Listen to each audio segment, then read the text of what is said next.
एक समय की बात है, महात्मा नारद जी सारे संसार का भ्रमण करते करते त्रैलोक्य का भ्रमण महात्मा नारद जी करते रहते थे। और जहां देखो वहीं भगवान का गुणानुवाद गाते रहते थे। नारद जी भोर लोक, भुवः लोक, स्वः लोक, जनः लोक, तपः लोक, सत्य लोक, वैकुंठ तक भी भ्रमण करते थे। शिवलोक भी नारद जी का आवागमन लगा रहता था। कैलाश पर्वत पर भी नारद जी जाते थे। और यही नहीं, अतल वितल सुतल तलातल रसातल महातल पाताल तक नारद जी जा सकते थे और सारे संसार का भ्रमण करते थे। महात्मा नारद जी ने विचार किया कि मैं सारे संसार का भ्रमण कर चुका हूं, 14 लोक इस पृथ्वी पर हैं, जब जहां जाना चाहता हूं वहां चला जाता हूं, सारे लोकों का आनंद ग्रहण करता रहता हूं। तो कितनी बार हम त्रैलोक्य का भ्रमण करेंगे? चलो अब कुछ तपस्या कर लिया जाए। महात्मा नारद जी तपस्या करने की इच्छा प्रकट किए और तपस्या करने की इच्छा प्रकट करते हुए महात्मा नारद जी सारे संसार का भ्रमण करते हुए हिमालय की दिव्य गुफा में जाकर के प्रवेश कर जाते हैं। जहां से बढ़िया सुंदर बगल से गंगा जी की निर्मल धार, गोमुख से गंगा जी निकल रही ना हिमालय की गुफाओं से, वहीं बढ़िया सुंदर एक तट पर गंगा जी के किनारे गुफा में आसन लगा करके और नारद जी ध्यानस्थ हो गए। नारद जी की समाधि लग गई। नारद जी निर्गुण निराकार ब्रह्म की आराधना कर रहे थे। जो निर्गुण निराकार ब्रह्म, वो ब्रह्मा विष्णु महेश से भी परे है। नारद जी की जब तपस्या प्रारंभ हुई ना, संसार में कोई व्यक्ति तप करता है, कोई संत, कोई महात्मा, कोई देवता, ऋषि मुनि या मनुष्य, हम आप सब कुछ भी अगर तपस्या करते हैं ना, संसार में सबसे ज्यादा किसी को दिक्कत होती है तो सबसे पहली परेशानी किसी को बढ़ती है ना, तो देवराज इंद्र को बढ़ती है। बोले भक्तवत्सल भगवान की। राजा इंद्र का सिंहासन सबसे पहले कांपने लगता है, कंपायमान हो जाता है। क्यों? अरे ये व्यक्ति तपस्या में लीन हो गया, तपस्या करके ब्रह्मा आदि देवताओं से वरदान प्राप्त करेगा और सबसे पहले कहीं ऐसा ना हो हमारे सिंहासन। राजा इंद्र की आसक्ति अपने सिंहासन से बहुत अधिक है। राजा इंद्र का सिंहासन डगमगाने लगा, राजा इंद्र डरने लगा। दिन रात लोलुपता के वशीभूत होकर के डरता रहता है। जैसे कौवा जब कहीं आकर के वृक्ष पर किसी की छत पर बैठता है ना, कुछ पाने का प्रयास करता रहता है, तो सोचता है कोई दृष्टि न पड़े, चुपके से जाऊं और अपना अंश ग्रहण करके भाग लूं वहां से। आज राजा इंद्र उसी तरह से भयभीत हो गया। याद रख लेना, राजा इंद्र को इंद्रासन का पद, त्रैलोक्य का राजा तो बना दिया गया, देवताओं का राजपद तो मिल गया है, परंतु राजा इंद्र के जीवन में अभी निर्भयता नहीं आई है, अमरता नहीं प्राप्त हुई है, पद प्रतिष्ठा प्राप्त कर लिया है। अब राजा इंद्र ने विचार किया कौन ऐसा कार्य किया जाए कि नारद जी की तपस्या खंडित हो जाए। अब महात्मा नारद जी जो बड़े तपस्वी बन के गंगा के तट पर बैठे हैं, इनकी तपस्या खंडित करना है। उसने विचार किया कि तपस्या खंडित कैसे की जाएगी। सोच रहा है संसार सागर में सबसे परम प्रिय अगर मेरा कोई मित्र है तो मेरे मित्र का नाम है कामदेव। राजा इंद्र ने कामदेव का आवाहन किया और जैसे कामदेव राजा इंद्र के पास आकर के खड़ा हुआ, कामदेव के कंधे पर हाथ रख करके राजा इंद्र बगल में बैठ गए और कहा देखो आप हमारे परम मित्र हो। मित्र के जीवन में जब कोई संकट आ जाए, कष्ट आ जाए, दुख आ जाए, तो मित्र का यह परम कर्तव्य है कि उस स्थिति में अपने मित्र का साथ दे।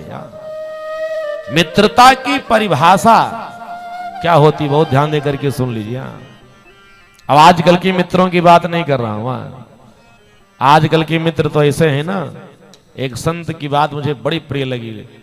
संत जी ने कहा लोग मिलते हैं मतलब के साथी, काम पे आने वाले नहीं हैं, मतलबी हैं मगर वो जुबानी सामना करने वाले नहीं हैं।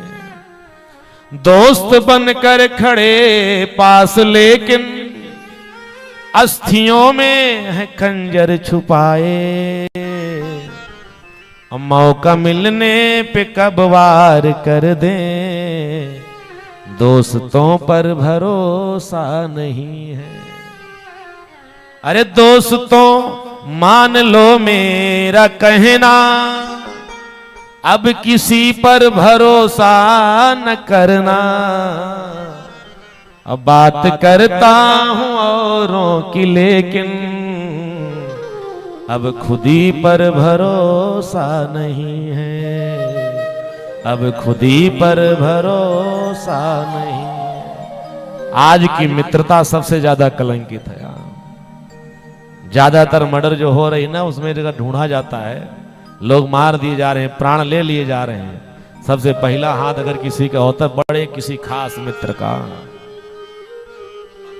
मित्रता की परिभाषा कलयुग के स्वार्थियों ने बदल दिया है, लेकिन शिव महापुराण की कथा कहती है कि मित्रता की परिभाषा समझ लीजिए कौन सी।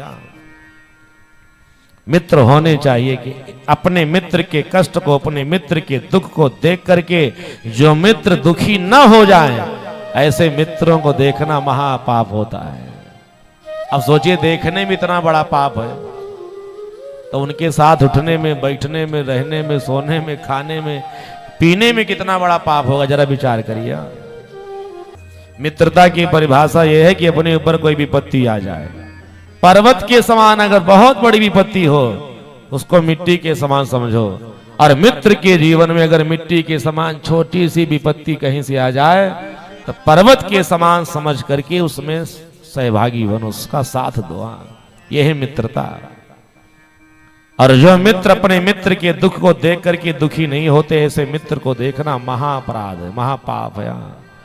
इसलिए मित्रता करिए तो दो चौपाई याद रखिए कि आपके मित्र में वो लक्षण, वो गुण है कि नहीं। आज का समय इतना केवल है, जब तक आपके पास धन है, पॉकेट में मनी है, तब तक हर चौराहे पर दो मित्र खड़े हुए मिलेंगे, यहाँ जय जयकार करने वाले। और जैसे पता चला कि अब प्राण संकट में है, जीवन संकट में है, तो सारे मित्र हमारे आप का साथ धीरे धीरे छोड़ते चले जाएंगे। और जिस दिन हम संकट में पड़ेंगे, सारे मित्र ही हमारे आपके विरोधी बनेंगे। ऐसे मित्रों को देखना महाअपराध है। मित्रता की परिभाषा यही है कि अपने मित्र के दुख को देख करके दुखी हो जाए।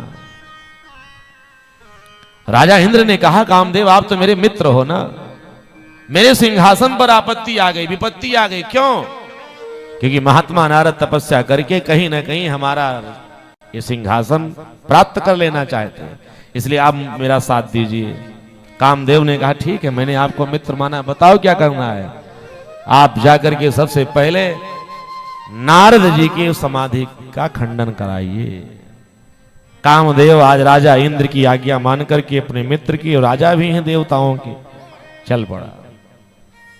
और आकर के जब देखता है ना, तो बढ़िया सुंदर आसन लगा करके नारद जी तपस्या में लीन थे। उसी समय कामदेव ने क्या किया कि रचयामास तत्रासु स्वकलया सकलामपि।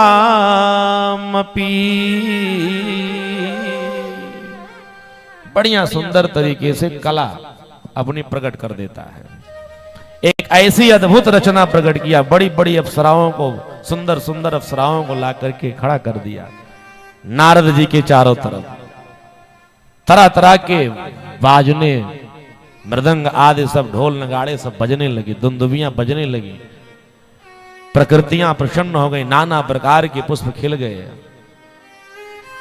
बढ़िया भौरे आदि सब गुंजायमान होने लगे, ऐसी आवाज आने लगी।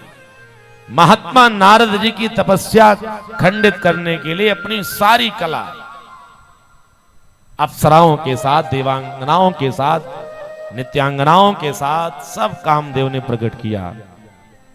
परंतु सूत जी कहते, ऋषियों ध्यान दे करके सुनो, न बभूव मुनिश्चेतो अभिकृतम मुनि सप्तमम। कामदेव की सारी कला सब निष्फल चली गई। आज महात्मा नारद जी की वो तपस्या कहीं से डिगी नहीं, हिली नहीं।